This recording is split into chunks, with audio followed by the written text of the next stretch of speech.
લોકશાહીમાં જેને corrupt practice કહે, જે માન્ય ન હોય, અને હું આક્ષેપ કરું છું એમ નહીં, આપના સૌના કેમેરાની આંખે અમારા એક ઉમેદવારે સ્ટિંગ ઓપરેશન કર્યું. 7.5 લાખ રૂપિયાથી ફોર્મ પાછું ખેંચવાની વાત ને 3.5 સોદો, આ સંપૂર્ણ કેમેરાની આંખે કોઈ જાતની છેડછાડ વગર દર્શાવાયું.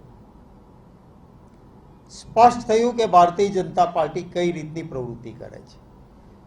આપણે સૌએ જોયું કે મત નહીં આપો તો તમારા ઘર પર બુલડોઝરો ફેરવી દઈશું, ભાજપને મત નહીં તો. આ પણ ચાલ્યું. કેટલાય અમારા ઉમેદવારો, લગભગ કોઈ બાકી નહીં રહ્યું હોય, નાણાંના કોથળા, ધાક ધમકી, ખૂબ પ્રેશર.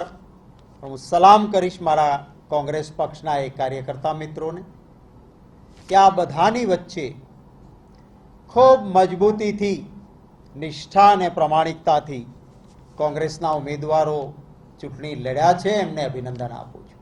એવું કહેવાય છે કે હાર કે જીત કરતા ઓન ધ રાઈટ સાઈડ, સાચી દિશામાં મક્કમતાથી તમે ઊભા રહો, એ જ મહત્વનું છે. અને આ બધા ઉમેદવારો મારા માટે ઊભા રહ્યા, એને અભિનંદન આપું છું. કેટલાક મિત્રોને વિનંતી છે કે આપ જૂનો ડેટા પણ થોડો એનાલિસિસ કરજો. જ્યારે અમારા 78 ધારાસભ્યો હતા ત્યારે પણ જાફરાબાદમાં અમે 0 હતા. આજે પણ અમારી પરિસ્થિતિ એ થઈ છે, એનું દુઃખ છે. લાઠીમાં માત્ર 3 હતા, આજે પણ પરિસ્થિતિ ખરાબ. ચલાલા હોય આવી જગ્યાએ ગયા વખતના પ્રમાણમાં વધવા જોઈએ નંબર, એ વધ્યા નથી. પરંતુ ગયા વખતે બહુ સારું હતું ને આ વખતે ખરાબ થઈ ગયું છે, એવી પરિસ્થિતિ નથી. માંગરોળ અમારા પાસે હતી. આ વખતે કાંટો કાટની લડાઈ થઈ. લગભગ સરખા છીએ ને 4 બીજી પાર્ટીના છે, એ પરિસ્થિતિ થઈ. ચોરવાડમાં પરિણામ નથી આવ્યું, એનું જરૂર રંજ છે અમને. કેટલીક મેં કહ્યું ને જૂજ અમે જીત્યા હતા, એમાંની કેટલીક અમારી જીતેલી હતી. દાખલા તરીકે ધાનેરા હોય તો એની ચૂંટણી આ વખતે ના આપી. બનાસકાંઠા કોંગ્રેસ જીતે એમ હતી, MP અમારા છે, તો બનાસકાંઠાની ચૂંટણી ડ્યુ હોવા છતાં બનાસકાંઠાની ચૂંટણી ના આપી. એટલું જ નહીં, જિલ્લાના 2 ટુકડા કરીને પોલિટિકલ ડિસિઝન, ત્યાંના લોકોનો આક્રોશ ફાટી નીકળે એવી પરિસ્થિતિ થઈ. 2-3 નગરપાલિકા જે અમારા પાસે ગયા વખતે હતી, નગરપાલિકા સામાન્ય રીતે સ્થાનિક મજબૂત નેતાના આધાર પર હોય છે.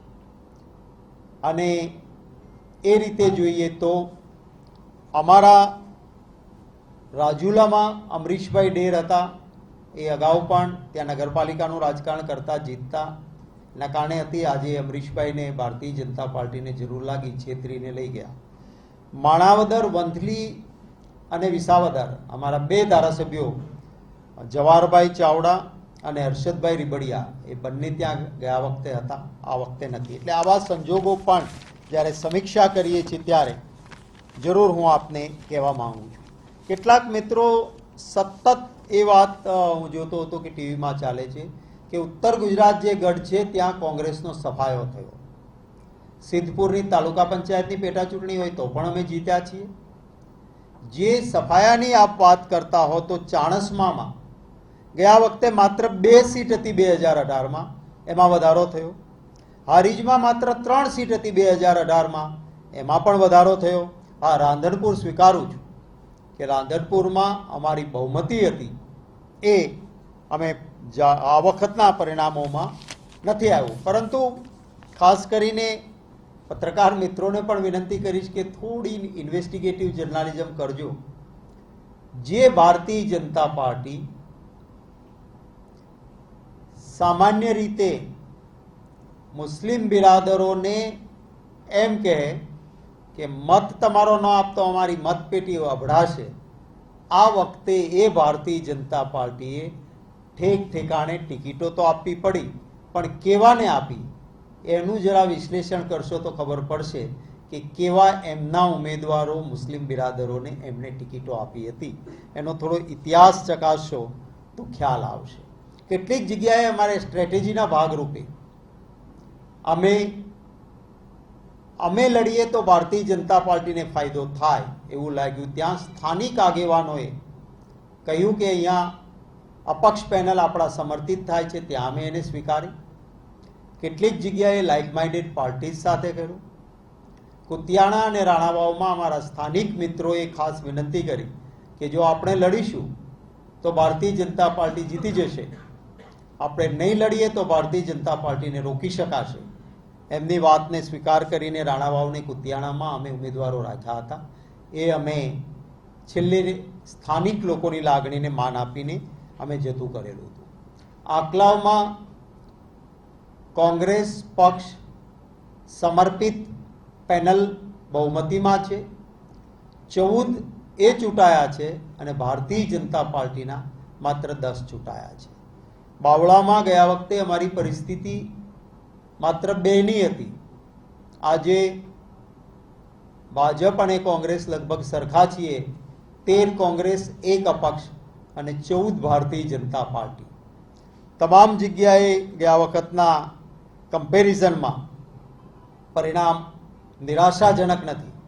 હા, જરૂર હું કહીશ કે હજી અમારે શહેરોમાં, ગામોમાં, વોર્ડ, પેજ સુધી સંગઠનને જે મજબૂતી આપવાની છે એ કામ અમારે બળવત્તરતાથી કરવાનું છે. અમારા સિનિયર આગેવાનોને નગરપાલિકાઓના સંગઠનની જવાબદારી સોંપી હતી. જે મિત્રો ગયા એમને અભિનંદન આપું છું કે એમણે નગરપાલિકાઓમાં વોર્ડ સમિતિઓ, નગર સમિતિઓનું સંગઠન બનાવ્યું. પણ આટલાથી સંતોષ નથી માનવાનો. નીચે સુધી સંગઠન વધારે મજબૂત બને એના માટે અમારે મહેનત હજુ કરવાની છે. મિત્રોનો આભાર. કોંગ્રેસના સ્થાનિક કાર્યકર્તાઓએ અનેક જાતના દબાણોની વચ્ચે બબ્બર શેર બનીને ભારતીય જનતા પાર્ટીનો સામનો કર્યો. કેટલાક આગેવાનો મક્કમતાથી કાર્યકરોની સાથે રહ્યા અને વાલા ગુજરાતીઓએ જ્યાં જ્યાં અમારી પ્રચારના કામમાં સમર્થન આપ્યું છે સૌનો પણ ખૂબ હૃદયપૂર્વક આભાર માનું છું. અમારા જે ઉમેદવારો ચૂંટણી લડ્યા છે એમના સૌના સાથે અમારો ડાયલોગ પણ ચાલુ રહેશે. એમને અભિનંદન છે, ખૂબ ખૂબ અભિનંદન છે કે વેચાયા નહીં, ડર્યા નહીં અને આ ભારતીય જનતા પાર્ટીને કામના નામ પર જ જો મત મળવાના હતા તો આપના કેમેરાની આંખો સામે આવી એવી વિડીયોઝ ન મળી હોત કે જ્યાં લોકશાહીમાં માન્ય નથી એવા હાથગંડાઓથી, કરપ્ટ પ્રેક્ટિસથી ઉમેદવારોને ખેંચવાનું કામ ન થયું હોય. જે બી ટીમ તરીકે ભારતીય જનતા પાર્ટી આમ રોજે રોજ ભાજપ અને ઓવેસીજી એકબીજા સામે બરાબરની નુરાકુસ્તી કરતા હોય છે. આખા ગુજરાતમાં ઓવેસીજીની પાર્ટીના મેન્ડેટ એ ભારતીય જનતા પાર્ટીના ઈશારે અપાયા. એમનું ક ફોર્મ રજૂ નહોતું થયું. મારી પાસે ઓફિશિયલ રિપ્લાય છે. તમામ ફોર્મ એના રદ થઈ જવા જોઈએ ક ફોર્મ રજૂ ન કરો તો પણ એ ફોર્મ રદ ન થયા કારણ કે ભારતીય જનતા પાર્ટી ઈચ્છતી હતી કે સેક્યુલર વોટ્સનું વિભાજન થાય. કેટલીક બીજી પાર્ટીના મેન્ડેટ પણ એમના હાથે અપાયા. આ બધું જ હોવા છતાં કોંગ્રેસ મજબૂતીથી લડી છે અને આવતા દિવસોમાં હજુ વધુને વધુ સંગઠન પણ મજબૂત કરીશું. લોક પ્રશ્નો માટે લડતા રહીશું. અમે અને અમારી ટીમ સંપૂર્ણપણે લોકશાહીને જીવંત રાખવા માટે, ગુજરાતીઓના પ્રશ્નોને વાચા આપવા માટે, લોકોના આશીર્વાદ મેળવવા માટે સતત પ્રયત્નશીલ રહીશું. એ વાતની આજના તકે ખાતરી આપીને ફરી વખત મારા કોંગ્રેસ પક્ષના તમામ ઉમેદવારો અને કાર્યકર્તાઓને અભિનંદન આપું છું. જે કંઈ મજબૂતી મળી છે એ કોંગ્રેસ પરિવારના મિત્રોના કારણે કોઈ ખામી રહી હોય તો એ પ્રદેશ પ્રમુખ તરીકે મારી ખામીનો હું સ્વીકાર કરી શકીશ. એમાં કોઈ મને સંકોચ નથી. પરંતુ મારા મિત્રો અને ટીમે ખૂબ સારી લડાઈ લડ્યા છે.